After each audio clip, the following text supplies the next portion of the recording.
Yan yung mga gagamitin kong furniture to achieve 3 different... Ano ba? Huwag kang tumawa. Tumatawa ka.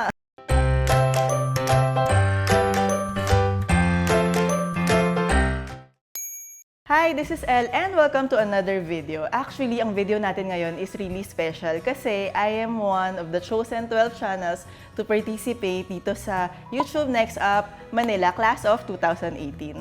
Andito ako ngayon actually sa production set nila and sobrang daming tao sa harap ko and ang daming camera and mga ilaw kaya nakaka-pressure dahil hindi lang sarili ko yung kausap ko pero super happy talaga ako and thrilled to be invited to be part of this group. Anyway, aside sa mga lessons na tinuro nila sa amin, kailangan namin gumawa ng video para sa mga channels namin. Ang gagawin kong video ngayon is papakita ko sa inyo paano nyo ma-achieve ang different design styles even if we use the exact same furniture. I chose really basic furniture, yung talagang mabibili nyo sa mga mall, yung madaling yung makikita.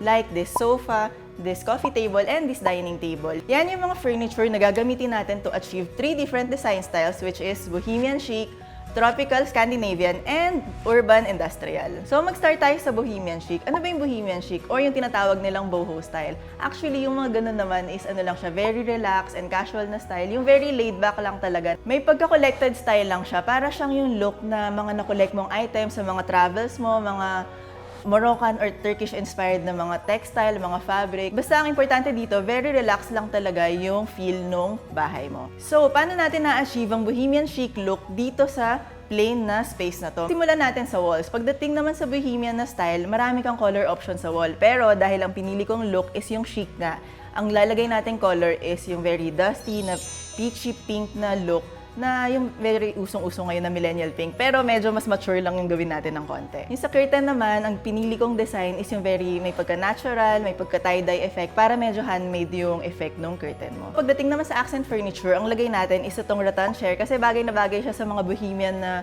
look eh. And itong storage buffet na to na merong Solia door, kaya very natural pa rin. Yun naman talaga yung goal dito, yung talagang natural yung look ng bahay mo. Sa rug naman, lagay tayo ng may pattern na rug, parang ganito, very colorful na rug. And pati yung mga throw pillow, yung sinasabi ko kanina na very Turkish and Moroccan inspired sila. Pagdating sa wall decor, ang ilalagay ko dito is yung parang rattan din na frame ng mga round mirrors para siyang collected look kasi iba-iba siya. And pwede rin tayong maglagay ng parang bohemian na tapestry inspired tsaka mga konting artwork. And to finish the look, mag-add tayo ng lights and some accessories. So that's how you can achieve the Bohemian Chic look.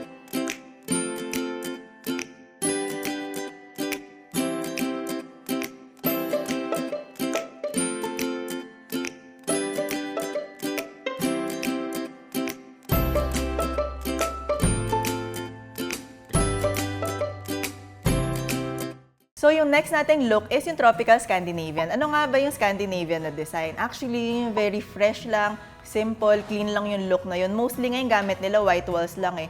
Binubuhay lang nila yung space by adding pops of color and pattern, tapos mga texture, tsaka mga light wood. Yung design na yun is of course galing sa mga Scandinavian countries. Yung IKEA galing doon eh. Kaya kung makikita nyo yung design nila, very functional ng mga pieces nila. Kaya actually excited na ako pumasok sila dito sa atin in a few years time. Tinagdag ko yung tropical of course dahil sa look ng Scandinavian, sobrang ganda ng madaming plants. So paano natin na-achieve yung tropical Scandinavian using the same furniture dun sa kaninang ginamit natin? Pagdating sa walls, hindi na natin gagalawin yan kasi nga itong style na to, very white lang yung walls, usually yung ginagamit nila eh. Pagdating naman sa curtain, ang ginamit ko itong white lang and sheer lang. So basically yung paligid niya, blank canvas lang talaga. Tapos maglagay naman tayo ng mga accent furniture. So ang nilagay ko dito itong chair na to and yung buffet table. So makikita nyo yung paanong chair tsaka yung buffet table. Same sila ng finish na light wood. Tapos yung color nila tsaka yung shape nila, clean lang din and simple lang din. Mag-add tayo ng mirror tsaka ng mga artwork. Dun sa artwork, pwede dun kayo magpasok ng pops of color and yung frame na ginamit ko, light wood pa rin para mag-match siya dun sa mga additional furniture na dinagdag natin. And then, magdagdag kayo ng lights na ganun pa rin yung theme, simple pa rin, and konting accessories. And of course, to finish the tropical Scandinavian look, maglagay tayo ng madaming plants. So yan yung way para ma-achieve nyo yung tropical Scandinavian na look.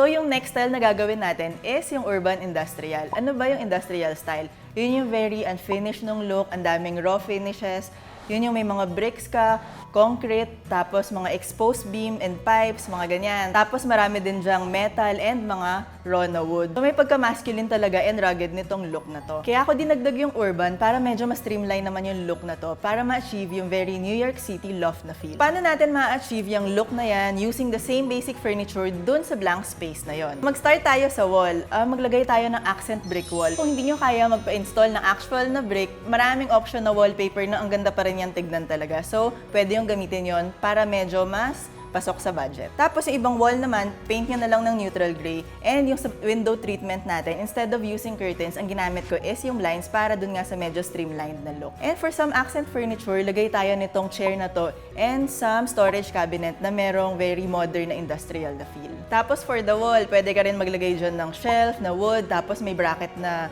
metal kasi yun yung mga elements na makikita mo talaga sa industrial design, mga wood, tapos meron kayong mga raw or mga rustic na metal, may mga pipes, ganyan yung mga options na pwede yung gawin. And of course, magdagdag kayo ng mga accessories tulad nitong frame, naglagay ako dyan sa shelf, tapos maglagay din kayo ng mga throw pillows, tsaka pwedeng rug din dun sa space nyo para madagdagan naman ng konting softness yung space kahit na very masculine nung look. And then to finish the look, lagay tayo ng light fixtures and konting mga halaman. Yan naman yung way para ma-achieve nyo tong urban industrial na space.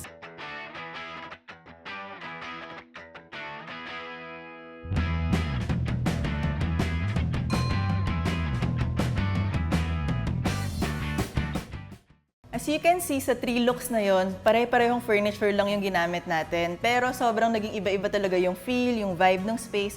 Yung isa very feminine, very relaxed and casual. Tapos yung isa naman fresh and clean lang. And yung isa very rugged ng look niya. So sobrang important talaga on how you will design and style your home. So, kunwari, hindi ka pa nakakapag-decide ano ba talaga yung style na gusto mo, pag-iisipan mo pa. Pero, kailangan mo na bumili ng furniture dahil wala kang magamit, anong gagawin mo? Ang bilhin nyo lang is yung basic na furniture, parang yung ginamit natin ngayon. Yung sofa nyo, pili lang kayo ng medium na gray na color. Pati sa mga coffee table nyo or dining table, pili lang kayo ng mga basic na shape, yung simple lang, tapos yung finish na piliin nyo, pwedeng light wood lang or mga white lang, ganyan. Yung sobrang simple lang talaga. Para next time, kapag nakapag-decide ka na, ensure ka na talaga ano yung look na gusto mo, magamit mo pa rin lahat ng mga furniture na nabili mo. So, that's it for this video. Kung may mga natutunan kayo or na-enjoy nyo, please like this video and subscribe to my channel for more home makeovers, design tips, mga style advice, ganyan.